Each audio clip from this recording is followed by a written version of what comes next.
దాన్ని బట్టి దేవుడికి వందనాలు చెప్పుకుంటానండి.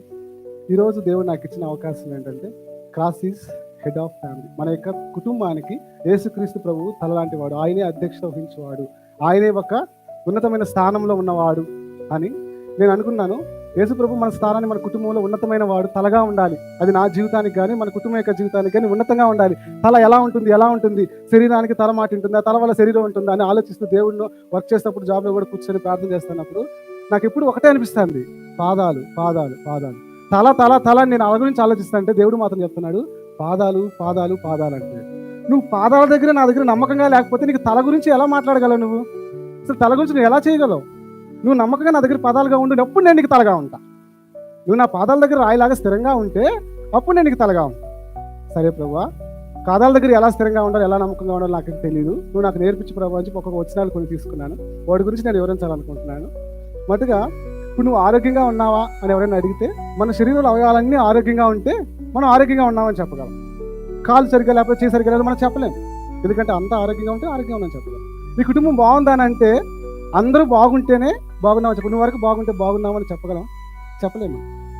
ఎందుకంటే సపోజ్ మన కుటుంబంలో కొన్ని సమస్యలు ఉంటాయి, కొన్ని ప్రాబ్లమ్స్ ఉంటాయి. అంటే కొడుకు చూస్తే నా మాట అస్సలు ఎటువంటి నాకు అలివి కావట్లా, నా కొడుకు నాకు అలివి కావట్లా, నా కూతురు నా మాట వినే స్థితిలో లేదు, లేదా నా భార్య ఉందే చెప్తే ఏందో నాకు తెలీదు, మా ఆయన మూర్ఖుడు, అసలు నేను ఏం చెప్పేది అసలు నా ఆలోచన అది పట్టించుకోడు, మా ఇంట్లో ముసలాం ఉందే ఆమె నోటికి మనం బాగాలేమరా నాయన.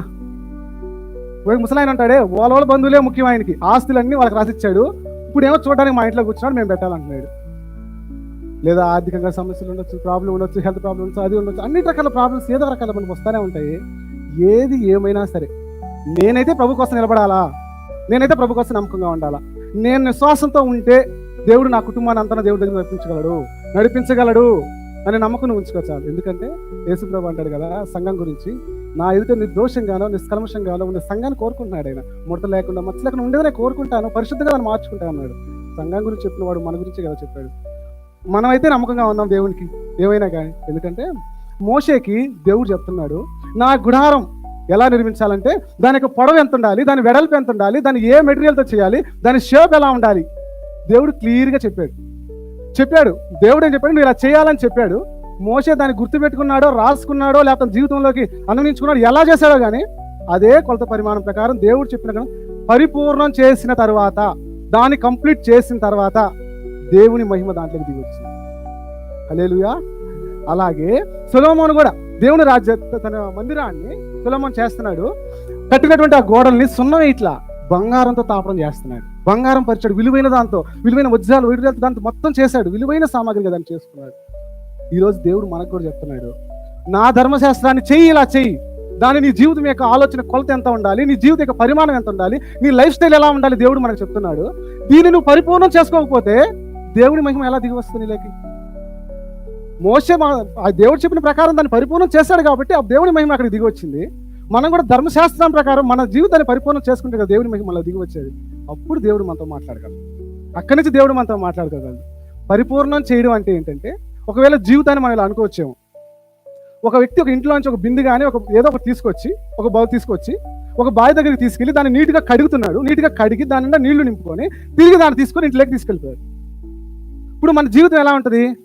మన జీవితం దేవుడి ఇంటి నుంచి మన కాడికి ఇక్కడికి వచ్చింది, దీన్ని కడిగి క్లీన్ చేసుకొని దీన్ని మళ్ళీ నింపుకొని ఇది నిండిన తర్వాత, ఇది పరిపూర్ణమైన తర్వాత తిరిగి ఆయన ఇంటికి దాన్ని తీసుకెళ్ళిపోతాడు. మనం కంప్లీట్ అయిపోయి తీసుకెళ్ళిపోతాడు దేవుడు అక్కడ దానికి. నువ్వు నీ జీవితాన్ని నువ్వు పరిపూర్ణం చేసుకోగలుగుతున్నావా? నీ జీవితాన్ని నువ్వు పరిపూర్ణం చేసుకున్నప్పుడే నీ కుటుంబాన్ని జీవితాన్ని నువ్వు పరిపూర్ణం చేయగలుగుతావు, అలాగే సంఘాన్ని పరిపూర్ణం చేయగలుగుతావు. ముందు వ్యక్తిగతంగా నేను మాట్లాడాలనుకుంటున్నాను. వ్యక్తిగతంగా మనం ఉన్నప్పుడే సంఘంగా మనం ఉండగలం, కుటుంబంగా మనం ఉండగలం. సో పరిపూర్ణం కావాలి అని దేవుడు నిర్ణయించాడు. నన్ను ఆరాధించుకునే వారిలాగా ఉండాలని దేవుడు నిర్ణయించుకున్నాడు. కానీ మన ఇక్కడ ఒక విషయం జరిగింది ఏంటంటే, దేవుడిని ఆరాధించుకునే క్రమం, ఆయన పరిపూర్ణత చెందకుండా ఉండడానికి జరిగిన ఒక పని ఏంటి? ఆదికాండంలో మనం చూస్తున్నాం. సర్వోన్నతమైన దేవుడు, బైబిల్ ఎవరు చేయాల్సిన అవసరం లేదు, బైబిల్ గురించి కంటెంట్ మాత్రం కేవలం చెప్పుకుంటూ వెళ్తాను. సర్వోన్నతమైన దేవుడు ఏం చేస్తాడు? సమస్త సృష్టిని అంతా చేసి అన్ని రకాల ఏర్పాట్లు చేసి చివరిగా మనిషిని సృష్టించాడు. ఒకవేళ మొదట్లో కానీ మనిషిని చేస్తుంటే, దేవుడు సృష్టిని చేసేటప్పుడు నన్ను కూడా ఉపయోగించుకున్నాడు, నేను కూడా హెల్ప్ చేశా అని ఖచ్చితంగా చెప్పుకుంటాడేమో. చివరిలో చేసి అది మట్టితో చేశాడు, అదే బంగారంతో కానీ గోల్డ్తో కానీ ఏదైనా విలువైన సామాగ్రితో చేయాలి, ఎందుకంటే ఇటు నా రూపంలో ఉంటున్నాడు అని కానీ అనుకోని ఉంటే ఇంకా మనిషి స్థితి వేరే ఉండేది. ఏం చేయకపోయినా భూమి చుట్టూ తిరుగుతా, అన్ని గ్రహాలు తిరుగుతానే ఉంటాయి, మంచి మాత్రం అనుకుంటున్నాడు దేవుడు లేడు, ఏం లేదు. అవన్నీ ఎలా తిరుగుతున్నాయి, ఎన్ని ఎలా, నువ్వు ఎక్కడ నిలబడిన ఎలా వచ్చి ఎక్కడొచ్చా ఏమో నాకు క్లారిటీ లేకపోయినా దేవుడు మాత్రం లేదు నేనమ్మా. మనిషి స్వభావం, వ్యక్తిత్వం ఇలాంటిది. చివరిగా చేశాడు దేవుని లాస్ట్లో ఆయన ఆరాధించుకోవడానికి. అలా చేసిన వాడు ఆదాము హవ్వ ఏం చేశాడు? అన్ని ఇచ్చాడు, తినడానికి తిండి ఇచ్చాడు, ఉండడానికి ప్లేస్ ఇచ్చాడు, సాయంత్రం దేవుడే వచ్చి ఆయన వాళ్ళతో మాట్లాడుతున్నాడు, ఆరాధిస్తున్నారు, అన్ని చేశారు, నీట్గా ఉంది, వాళ్ళ జీవితం చాలా కంప్లీట్గా నీట్గా ఉంది. కానీ ఒకటి మాత్రం చేయొద్దు, ఆ తెలివి జ్ఞానాన్ని ఇచ్చి ఆ ఫలాన్ని, ఆ చెట్టు వృక్షాన్ని, మా ఫలాన్ని మాత్రం మీరు తినొద్దు. కానీ వీళ్ళు వెళ్ళి దాన్ని తిన్నారు. అలా తినడానికి ఆలోచిస్తున్నప్పుడు నాకు కొన్ని విషయాలు గమనించాను నేను. ఇప్పుడు దేవుడు చేయొద్దని చెప్పాడు, ఈ పని చేయడానికి వెళ్తా ఉన్నాను, ఒక్కసారి నిర్ణయించి ఒక్క నిమిషం అని ఆలోచించాను దాని గురించి. అరే దేవుడు అన్ని ఇచ్చాడు రా, నాకు తినమని అన్ని ఫలం, ఈ ఒక్క ఫలం మాత్రమే తినొద్దని చెప్పాడు దేవుడు. ఒక్కసారి ఆలోచించుంటే యేసు ప్రభుని ఈడ్చుకొని రాజు ముందు నిలబెట్టింది. తప్పు చేసిన వాడిలాగా ఆ రోజు చేసిన ఆ నిర్ణయం, అవిధేయుడిగా నిర్ణయం, ఆలోచన లేకుండా ఆ తొందరపాటు నిర్ణయం యేసు ప్రభుని ఈడ్చుకొని వచ్చి నిలబెట్టింది, తప్పు చేసిన దోషిలాగా. అలాగే ఇప్పుడు సరే పండు దగ్గరికి వెళ్తా ఉన్నావు, సాయంకాలం ప్రార్థన అంటే దేవుడు వస్తున్నాడు కదా, చల్లటి వేళ దేవుడు వస్తాడు, ఒక్క మాట అడిగి చూద్దాం, ఒక్క మాట అడిగి చూద్దాం, ఒకళ్ళు ప్రార్థనలు పెడదాం, ఒక చిన్న విషయం అయినా, ఈ చిన్న విషయం కూడా దేవుడు అడగాల, ఈ పండు తినాలని కూడా దేవుడిని అడిగి చేయాలి. నేను నా నిర్ణయం నేను చేయలేను, నా జీవితం నేను చేసుకోలేను, ఇది మాత్రం ఈ చిన్న విషయం కూడా నాకు అవసరం లేదులే అని దేవుడి మీద అనుకున్నాను. ఆ నిర్ణయమే కదా యేసు ప్రభుని కోడాలతో కొట్టేలాగా తీసుకున్నాక వచ్చేసింది. ఆ నిర్ణయం చిన్న విషయమే. ఇక్కడ వ్యభిచారం చేయట్లా, పాపం చేయట్లా, నరహత్య చేయట్లా, దొంగత పెద్ద పెద్ద పాపాలు చేయట్లా, అవిధేయత చిన్న చిన్న పాపాలు, దేవుని లెక్కలేని తనంగా తలగా లేకుండా దేవుని పాదాలు, నా జీవితం నేనే చూసుకోగలను, నేనే చేసుకోగలను, అలా చిన్న ఆలోచన చూడండి ఎలా నడిపిస్తున్నాను. సరే సాయంకాలం చేస్తున్నాను, నేను తినేస్తున్నాను, ఆయన వద్దు అని చెప్పాడు, తర్వాత నా మొహం ఆయనకి ఎలా జీవించాలి? ఆయన వస్తే నేను ఏ సమాధానం చెప్పాలి? అతను ఏమైనా తిడతాడేమో, కొత్త ఆ భయం లేదు, ఆ స్థితి లేదు. ఆ దేవుడి మీద ఆ ప్రేమ ఇప్పుడు వరకు ఉన్నప్పుడు అంతా మంచిగానే ఉంటుంది, కానీ బయటికి వెళ్ళాక గుర్తు రాదు. ఆ దేవుని ఆ ప్రేమ గుర్తు రావాలి, ఆ సహవాసం గుర్తు రావాలి, గుర్తు రావట్లా. బట్టలు ఊడ తీసిపెట్టి అందరూ పంచుకుంటున్నారు యేసు ప్రభుకి. దీనికోసమే ఈ అవిధేయత చేసిన ఈ చిన్న పని కోసమే యేసు ప్రభు బట్టలు పంచుకుంటున్నారు అందరూ. సరే మా దేవుడిచ్చిన మా ఆయన ఉన్నాడు కదా, నాతో పాటే ఉంటాడు కదా, ఒక్క మాట చెప్దాం. ఆయనకి ఏం తెలుసు, ఆయనకి ఏం తెలుసులే, ఈ చిన్నదానికి కూడా చెప్పాలి, అబ్బా చెప్తే మళ్ళీ దీని గురించి అది 100 చెప్తాడు, 100 కారణాలు వేస్తాడు. అవన్నీ ఎందుకులే, ముళ్ళ కిరీటం తీసుకొచ్చి పెట్టేలాగా చేసింది ప్రభుకి, చర్మం చీల్చేలాగా చేసింది ప్రభుకి ఆ నిర్ణయం. సరే అవ్వ తప్పు చేస్తా ఉంది, ఆదాం ఏం చేస్తున్నాడు? దాన్ని ఎందుకు ఆపలేకపోయాడు? అరే దేవుడు చెప్పాడు కదా, నువ్వు ఒక్కసారిగా దాన్ని అడుగుంటే ఒక్క మాట కూడా ఎత్తాడా? సరే ఇస్తుంది, అప్పుడైనా కానీ నువ్వు చేస్తే చేసావు పో, దేవుడు నాకు గుర్తున్నాడు, నాతో మాట్లాడిన దేవుడు గుర్తున్నాడు, నేను తిన్నా నాకు తినిస్తున్నాడు దేవుడు, నాకు అది గుర్తుంటుంది, నాకు దేవుడు ఇల్లు నాకు ఇల్లు ఇస్తున్నాడు, నాకు అది గుర్తుంటుంది, నాకు సుఖంగా చేస్తున్నాడు, నా స్థితి ప్రారంభమైన స్థితి ఎక్కడి నుంచో నాకు తెలుసు, నాకు స్థితి నాకు గుర్తుంది, వద్దు అని నన్ను చెప్పాడా? చెప్పలా. సీళ్ళకి మేకుతో బిగిచ్చి నిలబెట్టింది ఆయన, ఊపిరి లేకుండా నిర్జీవంగా దింపి శీల తీసి శవాన్ని తీసి దింపాల్సిన పరిస్థితి వచ్చింది ప్రభువుని. ఒక కుటుంబం అవిధేయత ఏ విధంగా పాపం చేశారు వాళ్ళు. ఇది ఇంత వదిలిపెట్టిందా? వాళ్ళతో వదిలిపెట్టిందా? ప్రతి గర్భంలో పాపం అనే బీజాన్ని వేస్తూనే ప్రతి గర్భంలో పడతానే వచ్చింది. ఆ పాపం ఇంకా కంటిన్యూ అవుతూనే వస్తుంది ఇప్పటి వరకు కూడా అలా అవుతూ వస్తుంది. అది దేవునితో సహవాసం చేస్తున్నా కానీ పనిచేస్తుంది, దేవునితో సహవాసం చేస్తున్నా ఆ పాపం పనిచేస్తూనే ఉంది. ఎలా పనిచేస్తుందో చూద్దాం. అబ్రహాము లోతుని తీసుకొని వస్తా ఉన్నాడు, వచ్చేసి ప్రయాణం అయిపోతున్నప్పుడు వాళ్ళ దేవుడు అబ్రహాం బాగా ఆశీర్వదించాడు. ఎందుకంటే గొర్రెలు ఉన్నాయి, అన్ని రకాలైనటువంటి ఉన్నాయి, మనుషులు ఉన్నారు, పనిచేస్తున్న అందరూ ఉన్నాయి, దేవుడు బాగా ఆశీర్వదించాడు అబ్రహాం. లోతును కూడా ఆశీర్వదించాడు. ఎందుకు ఆశీర్వదించాడు? అబ్రహాంతో పాటు ఉన్నాడు కాబట్టి. అబ్రహాం ఎందుకు వెళ్ళాడు? అబ్రహాంకి దేవుని పిలుపు ఉంది, చెప్పాడు, ఆయన వాగ్దానం చేశాడు. దేవుని పిలుపు ఉంది, దేవుని ప్రత్యక్షత ఉంది, ఆయన అబ్రహాం ఉంది. కానీ లోతుకు పిలుపు లేదు, దేవుని ప్రత్యక్షత లేదు. అయినా కానీ ప్రత్యక్షత కలిగిన దైవజనునితో పాటు, దేవుని పిలుపున్న వ్యక్తితో పాటు, దేవుని పిలుపున్న సంఘంతో పాటు నడిచాడు. కాబట్టి ఆయన ఆశీర్వదించబడి వెళ్తుండి ఒకానొక సమయంలో వాళ్ళు ఎంతగా అభివృద్ధి చెందారంటే, వాళ్ళ పశువులు, వీళ్ళ గొర్రె పశువులు అన్నీ కదా కాయటానికి కూడా, ఆ పశువులన్నీ ఉండటానికి కూడా స్థలం సరిపోని రీతికి వెళ్ళినప్పుడు వీళ్ళు బర్రెలు కాసేవాళ్ళు, గొర్రెలు కాసేవాళ్ళు, వీళ్ళు గొర్రెలు కాసేవాళ్ళు, అబ్రహాం కాసేవాళ్ళు, వాళ్ళు ఇద్దరు గొడవలు పడినప్పుడు ఒకరోజు అబ్రహాం పిలిచి వాళ్ళు లోతుని పిలిచి కూర్చోబెట్టి మాట్లాడుతున్నాడు. నా పశువులు కాపరికి, నీ పశువులు కాపరికి, నువ్వు నా బంధువు, నీకు నాకు వివాదం ఉండొద్దు, వైరం ఉండొద్దు, కాబట్టి నువ్వు తూర్పు దిక్కు వెళ్ళు, నేను పడవ దిక్కు వెళ్తాను, లేదా నేను పడవ వెళ్తాను, నువ్వు తూర్పు వెళ్ళు. అట్లాగా చెప్పి అతనితో చెప్పి, ఇదిగో నీ కళ్ళ ముందున్న ఈ దేశం అంతా నువ్వు చూడు, నీ స్వాధీనపరచుకోమని చెప్పినప్పుడు లోతు ఏం చేశాడు అంటే వెంటనే యోర్దాను ప్రాంతం అంతటిని చూసి తనకి ఇష్టమైన శ్రేష్టమైన స్థలాన్ని ఎన్నుకుని వెళ్ళిపోయాడు. ఒక్క మాట కూడా మాట్లాడినా. అరే పెద్దోడు, నేను బయలుదేరినప్పుడు నా స్థితి ఎలా ఉండింది, కానీ అబ్రహాంతో వచ్చిన తర్వాత నా స్థితి ఎలా మారింది. అది చూసుకోవట్లే అక్కడ. ఒక మాట చివరి పెద్దోడు ఏదో అన్నాడు, అన్న ఏదో పని వాళ్ళు ఎవరు 2 నెలలు తిట్టుకున్నందుకు మనం విడిపోవాలా? మనకు అంత అవసరం ఏంటి? వాళ్ళని మార్చేద్దామో లేదంటే ఇటు వెళ్తామో సరే అంటే అదే అక్కడికి పంపిద్దాం, కానీ మనం విడిపోవద్దు. మనకు అసలు ఎందుకంటే నువ్వు దేవుని చేత నడిపించబడుతున్నావు. తెలియదా లోతుకి దేవుడి చేత అబ్రహాం నడిపించబడుతున్నాడని? తెలుసు. దేవుడు పిలుపుని బట్టి అబ్రహాం బయలుదేరని లోతుకి తెలుసు, లేకుంటే ఎలా వస్తారు? అలా వెళ్ళాడు, కానీ దాని మీద స్థిరంగా నిలబడలేకపోయి సొంత ఆలోచన పనిచేసుకున్నాడు, తన స్వార్థం చూసుకున్నాడు. ఇక్కడికి వెళ్తే నేను బాగుపడతాను అనుకున్నాడు. ఈవెన్ దేవదూతలు వచ్చి తను చేయి పట్టుకొని లాగుతున్నా కూడా లోతు తడువు చేసాను అని రాయబడి వదలలేకపోతున్నాడు అక్కడ స్థలాన్ని, అక్కడ ఉన్నటువంటి విలువైన వాటిని రావట్లా, మనసు రావట్లా. ఏం సంపాదించుకున్నాడు, ఏం సాధించుకున్నాడు? భార్య ఉపస్తంభం అయిపోయింది, 2 కూతుర్లు తన ద్వారా తండ్రి ద్వారా గర్భవతులై పాపాన్ని మోస్తున్నారు. అప్పుడు కూడా ద్రాక్షలు వస్తున్నారు. అప్పుడైనా నువ్వు అబ్రహాం దగ్గరికి ఎందుకు పోలేదు? అరే నువ్వు మొత్తం పోగొట్టుకుని ఇప్పటికైనా పో, దేవుడి జనానికి ఇప్పటికైనా పో, సంఘానికి ఇప్పటికైనా పో. లే, అప్పుడు కూడా పోవట్లేదు. ఒక్కసారి కొంతమంది నిర్ణయం తీసుకుంటే అంతే, అదేదో మంచిదానికి తీసుకోరు. దేవుడి నుంచి నాశనం అయిపోవడానికి, దేవుడి నుంచి దూరం అయిపోవడానికి, దేవుని ఇచ్చిన మనిషి నుంచి దూరం అయిపోవడానికి మాత్రం బలమైన కారణం తీసుకుంటాం. కానీ ఎవరు ఏమైనా అనుకోండి, నా దేవుని మాత్రమే వదిలేదానికి, నా బిడ్డలు నేను వదిలేదానికి, నా సహవాసాన్ని వదిలేదానికి లే. దీంతో చూపించి నిర్ణయాన్ని పట్టాను, వదిలేసి వెళ్ళిపోయాడు, ఏం సాధించలేకపోయాడు. ఇలా దేవుడితో ఉన్న ఆ పాపం దేవుని సంఘంతో కానీ దేవుని ప్రతి దాంట్లో కూడా పనిచేస్తూనే వచ్చింది.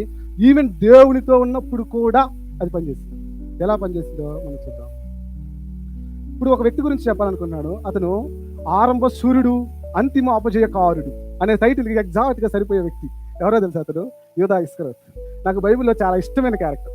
ఎందుకంటే యేసు ప్రభులాగా బతకపోయినా పర్లేదు, కానీ యూదాలాగా మాత్రం బతకూడదు. యూదాలాగా మాత్రం బతకూడదయ్యా, యూదాలాగా కూడా బతకూడదమ్మా. ఎందుకంటే యేసు ప్రభుని అమ్మేశాడు. ఆయన గొప్ప క్యారెక్టర్ అయిందే. దేవుడు ప్రణాళికే కావచ్చు, కనీసం నీ ఎఫెక్ట్ ఏముంది దాంట్లో? ఒక్కసారి నువ్వు బాధపడ్డావు, యేసు ప్రభుతో పాటే తిన్నావు, యేసు ప్రభుతో పాటే తిరిగావు, యేసు ప్రభుతో పాటే పడుకున్నావు, ఆయన అద్భుతాలు చేస్తుంటే పక్కనే ఉండి చూసావు కదా. ఎలా అమ్మాలనిపించింది నీకు? అంత చెడ్డోడు అనుకుంటున్నావా? ఏం కాదు, మనలాంటివాడే.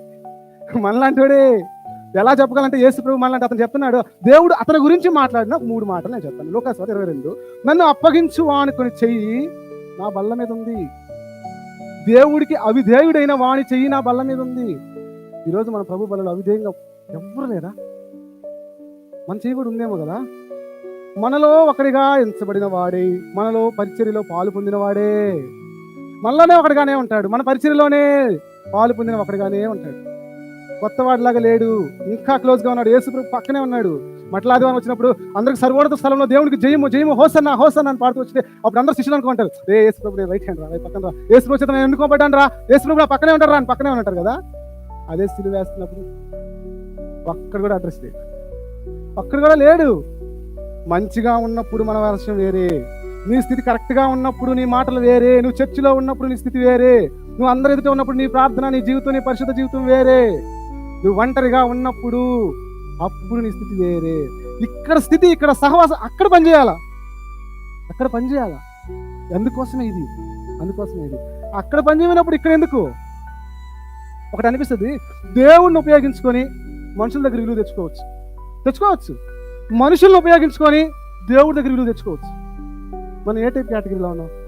మళ్ళీ ఇంకోసారి చెప్తా, దేవుణ్ణి ఉపయోగించుకొని, యేసు ప్రభుని ఉపయోగించుకొని, నా క్రైస్తవాన్ని ఉపయోగించుకొని, దేవుడిచ్చిన నా ఆశీర్వాదాలను ఉపయోగించుకొని మనుషుల దగ్గర నేను పేరు తెచ్చుకోవచ్చు. లేదా మనుషులను ఉపయోగించుకో. ఎవరంటారు? ఒక పెద్ద ఒక మాట అంటాడు, మొక్కలు తిని బొక్కలు వదిలేయి.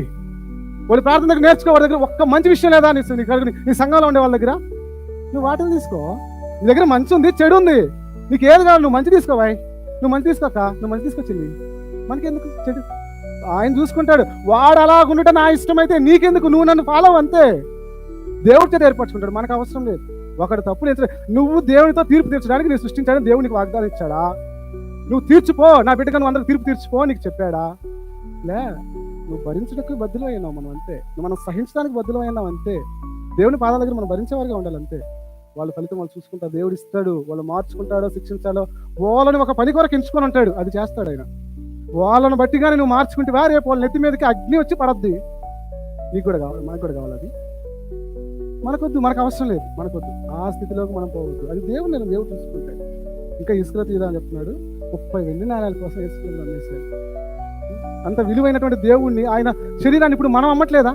మన ఆశల కోసం, మన కోరికల కోసం, మన స్థితి కోసం ఆయన శరీరాన్ని మనం అమ్ముతున్నామేమో, ఆయన రక్తాన్ని మనం అమ్ముతున్నామేమో, ఆయన యొక్క స్థానాన్ని మనం అమ్ముతున్నామేమో ఒకసారి మనం ఖచ్చితంగా పరీక్షించుకోవాల్సి వస్తుంది. ఎందుకంటే దేవుడు పక్కన ఉన్న వాడే ఆ ఆదాము హవ్వ ప్రభావం నుంచి తప్పించుకోలేకపోతున్నాడు, ఆ సాతాను ప్రభావం నుంచి తప్పించుకోలేకపోయాడు. మనం దాని మీద చాలా కేర్ఫుల్గా నిర్ణయం తీసుకోకపోతే వాడు పొందినటువంటి శిక్ష కూడా మనం పొందాలి. యేసు డైరెక్ట్గా అంటున్నాడు, వాడు పుట్టకపోయి ఉంటే వాడికి మేలు. ఒకవేళ నరకంలో ఉన్నప్పుడు మన గురించి కూడా ఇది వర్తిస్తుందేమో. అప్పుడు మనం అనుకుంటామేమో, అయ్యో నేను ఇలా పుట్టి అసలు ఆత్మరూపంలో రాకుండా ఉంటే మేలేమో, ఇది భరించలేకపోతున్నాను నేను అనుకుంటాను. మనం ఆ స్థితి మనకు పడవద్దు, ఆ స్థితిలోకి మనం వెళ్ళొద్దని దేవుడు మనల్ని కోరుకుంటున్నాడు. ఆ ఉన్నతమైన స్థితిగా వైపు మనం నడవాలి. విలువైనటువంటి మనకి ఇచ్చినటువంటి స్థానాన్ని మనం పరిపూర్ణం చేసుకోవడానికి మాత్రమే దేవుడిని మనం ఉపయోగించుకోవాలి. ఎందుకంటే మోషే వచ్చాడు కానీ ప్రజలను మార్చలేకపోయాడు.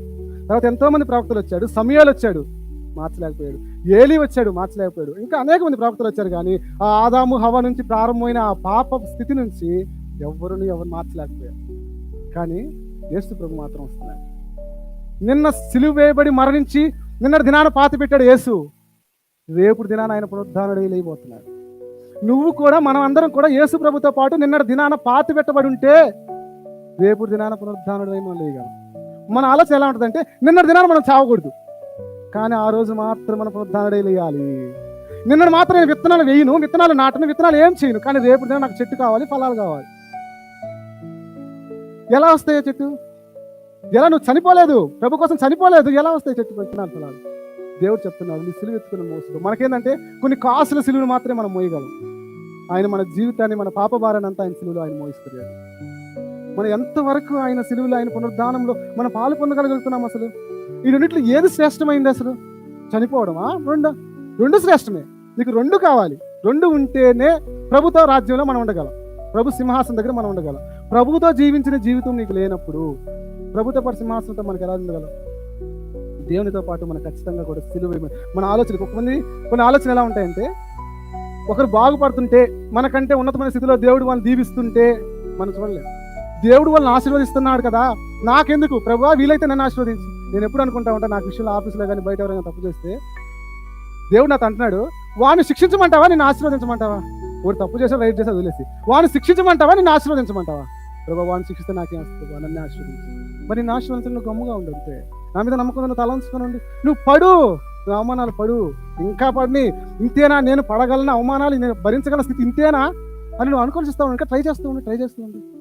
అప్పుడు దేవుడు నాకు అనిపిస్తుంది, వాళ్ళని ఆశ నాకు అవసరం లేదు. దేవుడు మనల్ని ఆశీర్వదించాలంటే నువ్వు దేవుని దగ్గర తల ఉంచేవాడుగా మనం ఉండాలి. అలా ఓరవలేని స్థితి మనకు అవసరం లేదు. మన నాలుకను, మన ఆలోచనను, తల నుంచే మనకు ఎక్కువ ఆలోచనలు, మన పాపాలు మన శరీరంలో నీ ఆలోచన కానీ, నీ చెవి ద్వారా కానీ, నీ మాటలు కానీ, నీ కళ్ళు ద్వారా నీ శరీరాన్ని అంతా నేను నడిపిస్తూ ఉంటుంది. ఒకవేళ నేను నడిపిస్తూ ఉంటుంది, దీన్ని నువ్వు సరిగా నడిపించుకోగలిగితే దేవుని దగ్గరికి నువ్వు తీసుకెళ్ళగలుగుతుంది. నువ్వు సరిగా నడిపించుకోకపోతే నరకానికి నువ్వు తీసుకెళ్ళిపోతుంది. మరి నువ్వు తలగా ఎలా ఉండగలవు? శరీరానికి తల సక్రమంగా అమర్చబడాలి. నీ ఆలోచన సక్రమంగా అమర్చబడాలి క్రీస్తు శరీరానికి. నీ స్థితి దేవునితో అమర్చబడాలి. నిన్నటి దినాన విలువ లేకపోతే, రేపటి దినం నీకు రాకపోతే మనం ఏమైనట్టు? నిన్నటి దినం విలువ లేదు, రేపటి దినం రాదంటే ఇది మనం చనిపోయినట్టే. ప్రభుతో కూడా మనం చనిపోయిన వారిగా ఉండాలి. ఎవరు ఏ స్థితి అయినా కానీ నేను దేవునితో పాటు నడవాలి, నేను దేవునితో పాటు ఉండాలి, అది మాత్రం మనం చూసుకోవాలి. సరే, చనిపోయిన క్రీస్తు ఓకే, పునరుద్ధానమైన క్రీస్తు ఓకే, తర్వాత జీవితం ఓకే, మరి బతుకున్నప్పుడు స్థితి? బతుకుంటేనే కదా చచ్చిపోయేది. మరి బతుకున్నప్పుడు బ్రతుకు ఎలా ఉండాలి? ఈ బ్రతుకు ఎలా నడవబడాలి? ప్రభు కోసం నడవబడుతుందా, లేదా దేనికోసం మనం నడవబడగలుగుతున్నాము? ఏ స్థితి కోసం మనం నడవబడగలుగుతున్నాము? పేతురుతో అంటాడు, పేతురు, నువ్వు నన్ను ప్రేమిస్తున్నావా? అవును ప్రభువా, నువ్వు సమస్తం ఎరిగిన వాడు కదా, నేను నిన్ను ప్రేమిస్తున్నాను. రెండోసారి, పేతురు, నువ్వు నన్ను ప్రేమిస్తున్నావా? అవును ప్రభువా, నేను ప్రేమిస్తాను, నువ్వు సమస్తం ఎరిగిన వాడు. మూడోసారి కూడా అదే అడుగుతున్నాడు. మరి నా గొర్రెలు నా కోసం పని చేయి.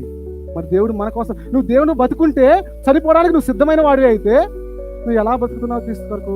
40 దినాలు ఇంత జీవితంలో మనం ఒక్క నిర్ణయం, దేవుని కోసం బలంగా తీసుకున్న నిర్ణయం ఏంటి? దేవుని కోసం నేను పని చేయాలి అనే ఆలోచన మనకుందా? ఏ రకంగా పనిచేయాలి? నేను చనిపోయే లోపల ప్రభు నాకు ఇచ్చినటువంటి ఈ గొప్ప కార్యాన్ని బట్టి, ఈ అద్భుతాలను బట్టి కొన్ని దినాలైనా ఏదో ఒక కార్యం చేసిపోవాలి. వాళ్ళ నోటి చనిపోయినా పర్లేదురా, ఏదో ఒక చేసిపోయాడు. నేనైతే ఇప్పుడు ఇదే ప్రార్థన చేసుకున్నాను, ప్రభా నేను పోయినా పర్లేదు ప్రభా, చనిపోయిన ఒక చిన్న కార్యం ప్రభా నీకోసం చేసుకోవాలి. నీ రాజ్య వ్యాప్తిలో ఇంత పెద్ద బిల్డింగ్లో ఒక చిన్న ఇసుక రేణులాగైనా నా స్థితి ఉండాలి ప్రభా, ఇసుక రేణులాగా ఉండాలి ప్రభా. కానీ నీ విశ్వాసంలో మాత్రం నేను కదలకుండే రాయిలాగా నేను ఉండాలి ప్రభా. కదలకూడదు ప్రభా. అది అగ్ని చేత కానీ నీళ్ళ చేత కానీ ఏ స్థితినా కానీ కదలకూడదు. నేను స్థిరంగా ఉంచు. యోర్దాను యెహోషువ వెళ్తూ ఉన్నప్పుడు యోర్దాన్ నది అడ్డం వస్తుంది. యోర్దాన్ నది అడ్డం వచ్చినప్పుడు వాళ్ళందరూ అనుకుంటారు ఇంకా అయిపోయింది మన స్థితి, యోర్దాన్ వచ్చేస్తుంది, ఏం చేయాలి, ఎలా దాటాలి అనుకుంటూ ఉన్నప్పుడు వాళ్ళు అంటారు, దేవుడు చెప్తాడు జనాలందరినీ వెనక్కి రమ్మని. నేను ఏర్పాటు చేసుకున్న నా యాచకులు ముందుకు వెళ్తారు. యాచకులు ఏం చేస్తారంటే, యాచకుల్లో ఈ పాస్టర్స్లో చాలా టైప్స్ ఉంటారు.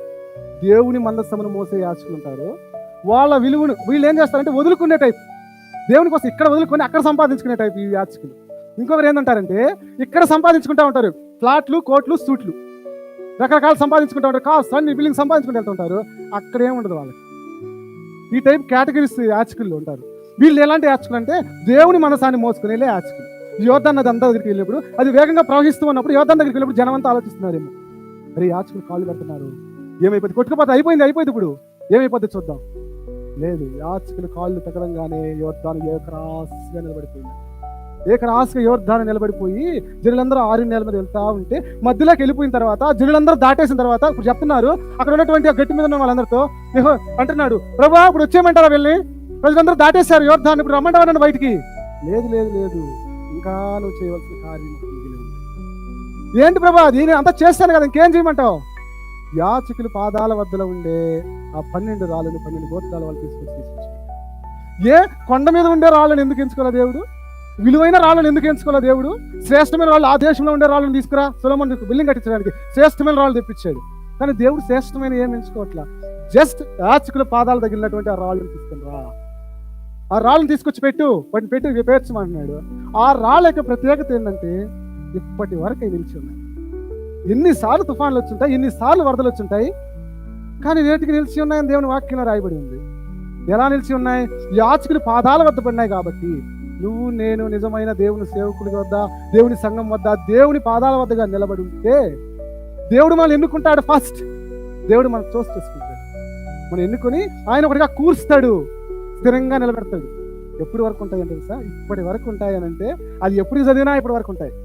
దేవుని సన్నిధిలో మనం కూడా ఇప్పటి వరకు ఉండాలంటే మనం అలా ఉండాల్సిందే, మన స్థితి అలా ఉండాల్సిందే, మనం ఆ రాళ్ళ వరకు ఉండాల్సిందే, అలా మనం ఎన్నుకోవాల్సిందే.